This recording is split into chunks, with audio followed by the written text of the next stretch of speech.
Welcome to the Maturity Project. I'm your host, Chad Everbroshiers.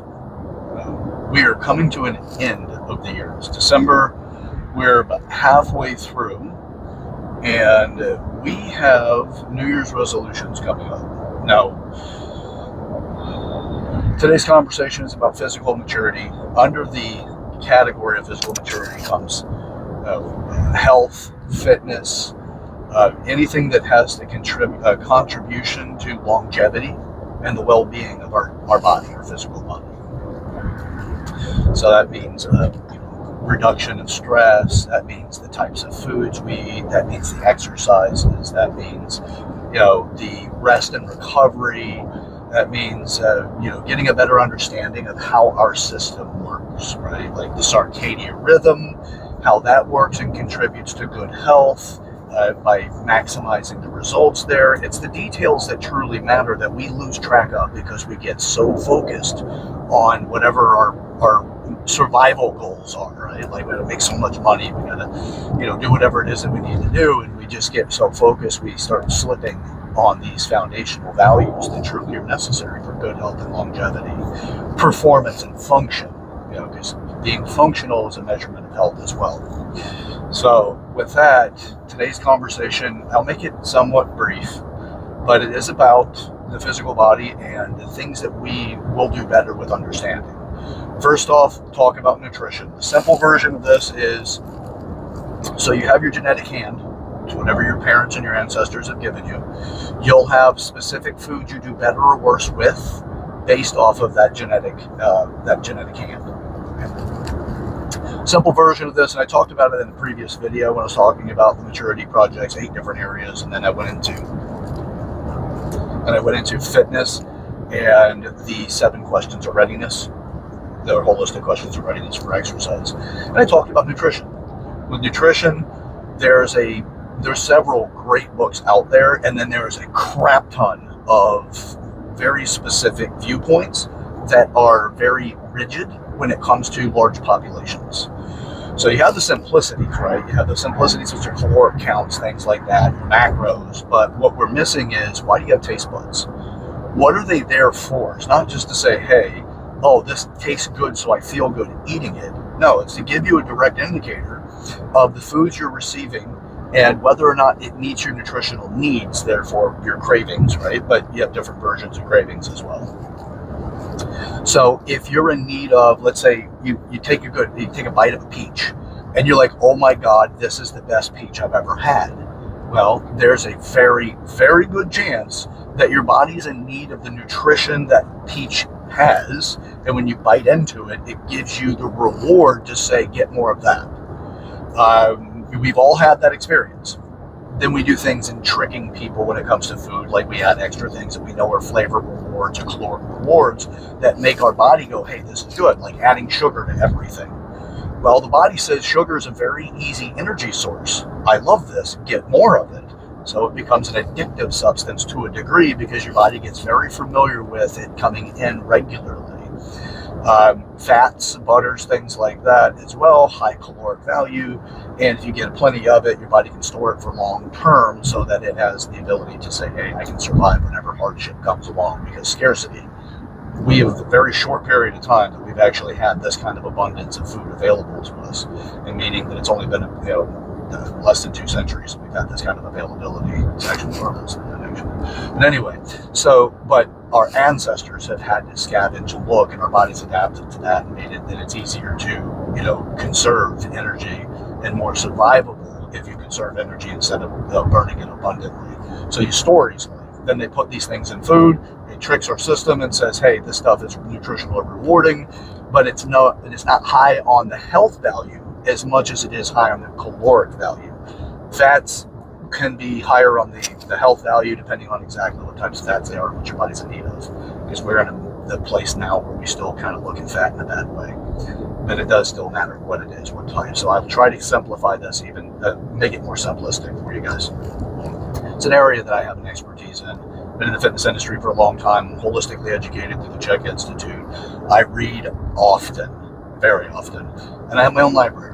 So I do like to understand the way this stuff works. So when it comes to this, you see roller coasters of all of these things going on because you see mixed results, and then you see fashions and fads that come out and people jump on board. They see mixed results in it. People like to be a part of something that's new but seems to be working. And before you know it, they create new nutritional deficits because they jump on board with something like that. They override the body's needs and what it's telling you that it's in need of by your cravings. And by the way, your cravings also get your eyes, because when you see something, you can actually find yourself somewhat excited about a specific type of food when you see it, because that's all part of our sensory system to identify nutrition so that we can keep this thing working.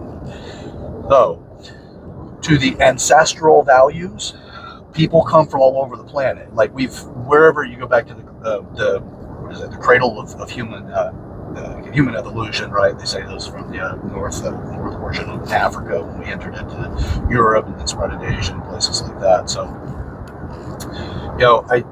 that's just whatever modern science is telling us. But the point of it is that pineapples don't grow all over the planet. But whenever our ancestors went to specific regions and spent hundreds to thousands of years in those regions, we adapted to the food that was available for optimal health. So we shifted our adaptation to those foods, and it takes a long time to get to the point that becomes an optimal health value.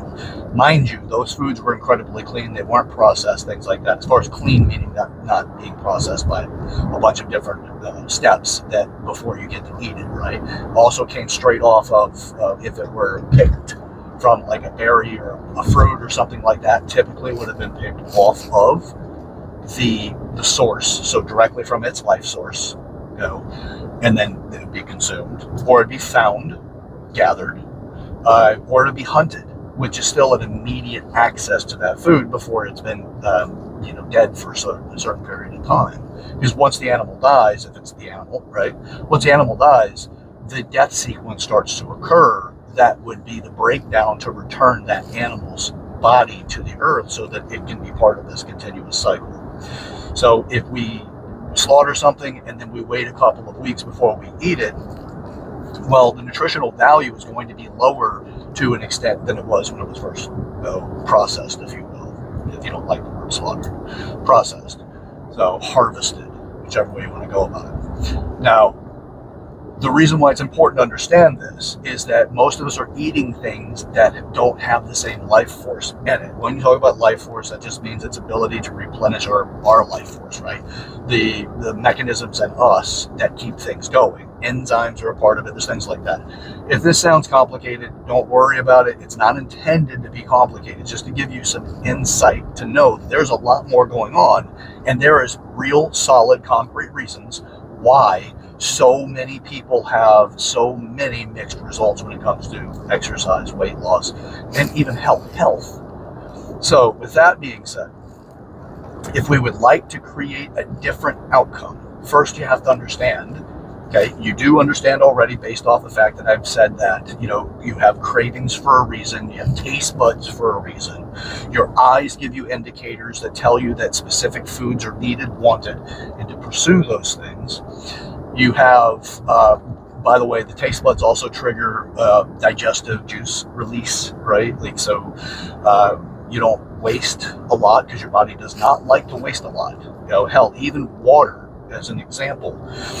Our colon's job is to reclaim water that we use in the digestive process. That's one of its functions. It's not just there. It's there to do a function, and part of that is to recollect the hydration that's used in digestion. So that the water that we use is being reclaimed back into the body so that it can continue to utilize that versus wasting it. It also helps us with detoxification and purification through that process as well, so that you don't collect things that can become burdensome or harmful. So that's just one. We do a lot, and then your body has to do what it has to do in order to replenish your health, meaning that the nutritional value. So whenever specific cells need certain types of nutrition, then your body says, hey, we're starting to get a lower function here. Let's replenish this. It's a different fuel source because it is a different nutritional value, it's a different nutritional ingredients, right, that you're deriving these things from. Your body does not up convert suboptimal and really at all. But it definitely, in the instances that it won't do it well. So if you say, well, I know I want that, but I'm going to have this instead. If what you're saying this instead is, if it's better to go hungry than it is to consume that thing, then you're better off to go hungry. But if it is that it's not that, like, let's say it's just an older meat, right? It's not spoiled. It's not something that's going to cause you any kind of real direct sickness. You're not getting food poisoning from it, but it may have been, frozen and whatever, right? It's not directly immediately harvested.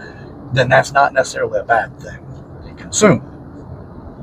But if it is, let's say, I don't want to eat sweets anymore. I don't want sugar anymore. Or the idea of sugar is such a bad thing to me. Sugar is not a bad thing. The problem is that it's been refined so much that it doesn't have the fiber that it will come with, or the other compound nutritional values that you get from the whole source, like sugar cane, beets, or whatever. You don't have the whole thing. It's been processed. And if it's the whiter it is, the more processed it is in almost every instance, which they are also referred to as the white devils. So milk, salt, sugar, flour, things like that.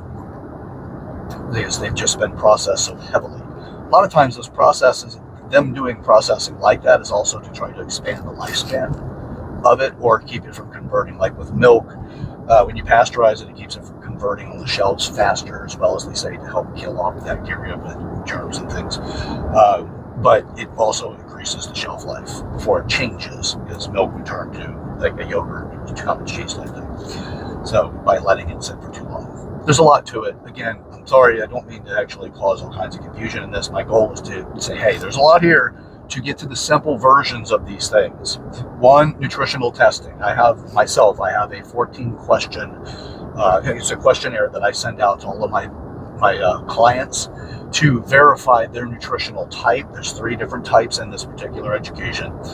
And it just helps me understand what kind of macros. And then from there, once I understand the category to put the client in, as far as the macros go, whether you're, whatever, the macro categories that I use, then from there, there's symptoms that come up to let me know the micronutrient needs, the actual deeper nutritional needs the person has. Now, I'm not a dietitian, I'm not a nutritionist, I'm not doing those things. I'm holistically educated in this, so I look for these specific things, and I make suggestions about what could work, what might not work, and then there's a process to find out how well it does work. Now, if there's food allergies, things like that, obviously we take those into consideration so that we're not giving somebody something that can be harmful. Yeah, we're not giving anybody anything anyway. We're not giving information that could lead to harm. So with that, 14 questions, we figure out what's there. Now, when it comes to, that's the nutrition side, because then you start understanding what your cravings are. Most people will say, I don't have cravings, I don't know what you're talking about. That's because you become so numb to it that you won't recognize it. It's just outside of your wheelhouse for the time being. It was like that for me when I first started learning this. Like, what the hell are we talking about? How does food affect my mood? Oh, it does. It's just you may not know it, right? And it's a lot more than just whether you have eaten recently or not. You get the hangry. It's more than that. No, but you're desensitized to it. You don't notice it. So, but you will from this process. It's a simple one too, by the way. It just takes a little bit of time and awareness. When it comes to exercise, why are there so many different types of exercise? Well, that's because of the conditioning that you're looking for. What kind of conditioning do you want? If you're like, well, this is what the greatest football player of all times does, and I'm going to do their workout regimen. Okay, why? Why are you doing a football player's regimen? Do you play football? Okay, well, what are your functional needs here? You just want to look good? Great, we can get you there faster than doing a football player's regimen. We do very specific exercises that change the way your body looks, feels, and moves, right? So with that, it's a real simple process. If you're a golfer, you better train like a golfer if you want to be better at golfing. But you also need to understand your unique body composition. What are your tension values? Where are you tight? Where are you weak? Or where are you loose? I'm sorry. Taut versus tight. Where are your strengths? How are your joints stabilized? Are you using a lot of fixed movements? Are you using dynamic movements? So we got to get into that stuff to better understand what you're going through. So what kind of conditioning protocol do you need to go through? It's not just, hey, do this because everybody else does it. That's one way to make it a temporary thing, because it's just like nutrition. You need to do the exercises that are best for you. What is going to keep you physically and emotionally and mentally engaged in the workouts? Because you can burn out by doing the wrong exercises too. You're like, I really don't like this one, but I'm going to keep doing it because I know it's going to make me look better here. But I like other exercises more. Well, maybe we should really understand why you like those other exercises more, and to understand how to create exercises that they're just easier to make a lifestyle. Simple. It really is that simple. The problem is that no one's looking for those details. They're just saying, okay, well, I know exactly what kind of program to put you on, and they boilerplate it, right? They give you just this template that everybody else is doing. Now, sure, you can start that way and then start fine-tuning, but I can tell you the majority of people don't fine-tune. They're like, oh, okay, this is it, I'll memorize it. Your body loves to conserve energy. It adapts to the movements you do consistently. That's also why the soreness goes away, is because your body has gotten used to those movements. Your results start to diminish because your body is becoming more efficient. If you're trying to burn fat, well, fat is part of our survival process. It's one of the reasons why it's so stubborn to lose, is because, especially if you don't eat, your body says, hey, I'm probably not going to make it much longer if I don't get food. So it conserves energy. It stores it in fat. There's other reasons and purposes for fat, but at least for now, on survival, your body's going to stuff into the fat so that it can preserve. So if you have abundance, but you only eat, let's say if you eat once a day on a regular basis, well, that tells the body food is available to the once a day routine as best that I can identify, and I'm going to store as much as I need to in order to make sure that I survive if I miss a meal. Or if food is plentifully available, then you can say, okay, well, I eat every couple of hours. Well, if you line up the right foods for you and you eat every couple of hours, your body says, hey, I don't need to hold on to this body fat. I can let it go. Your metabolism says, hey, I can actually get a moment of reprieve here and actually become more functionally capable and burn more body fat. And then before you know it, you're burning body fat. Again, there's the movement requirements and things like that, but you keep the same exercise regimen, well, you're going to run into some problems here. Because with that same exercise regimen, your body is continuously getting used to it. And it's going to say, you know what? I'm not going to stop. I'm not going to continue to burn as much. I become more consistent. So if we want to make some of these bigger changes, let's understand this stuff. And I can make it really simple. I am doing a program right now for New Year's because it kind of irks me to see that this information is not consistent or common. It's more of what is the greatest calorie deficit and what's going to be the most fashionable workouts. And then we're going to have people, start buying these different braces for their joints, taking these different, medications for the pain that's come from the movements, overload our detoxification system because it doesn't matter what you put in your mouth, just as long as we keep our calories low. Take these medications that help us with curbing our weight, our appetite, or just making us burn body fat. There's a lot of them right now. There's also there's growing controversy on some of the popular medications and what it's actually doing to people's health. It's pretty scary stuff. And it's been, FDA approved, which blows my mind that it was. Anyway, so with that, let's get to the simple. Let's get to the basics, right? This program that I'm running is incredibly low cost. It's because I don't want the money to be a barrier for people to get involved, to get started. So once a week, I do a conference call where people can ask whatever questions they have. I will be grading programs, so the nutrition and their exercise programs. They just send it back to me via email. I grade them, find out how well you're doing. I get your stats, weight loss, your whatever, right? I take all of the important information. If you're completing your workouts, how long it takes you to do them, how your body feels, what kind of DOMS is delayed onset muscle soreness. That's that muscle soreness people get used to, or they complain about. Water, the 7 questions of readiness, I go over those really easily, and I make sure that you're in line with the right kind of exercises with those readiness questions. And I put you in the right direction. So once a week, it's a conference call, and people can ask whatever they want. There'll be a recording, so you have access to it, so you can go back and listen if you'd like. The program itself, the exercise program, is provided, as well as a basics on nutrition and an introduction to that nutrition, which is also another conference call. So all of that, it's really low cost, and if you're interested, I've actually set it for $20 a month. That's it. $20 a month, and you can stay on it as long as you like, as long as the program is going. And I do plan on that program going for a little while, because I'm pretty agitated with the way things have gone with this whole fitness industry and the way people understand fitness. So if you're interested in that, send me an email at yourmaturityproject@gmail.com. That's YOUR maturityproject@gmail.com. I will give you book references and places that you could also self-educate if you choose to do so. Look, the Maturity Project is to help people develop and mature.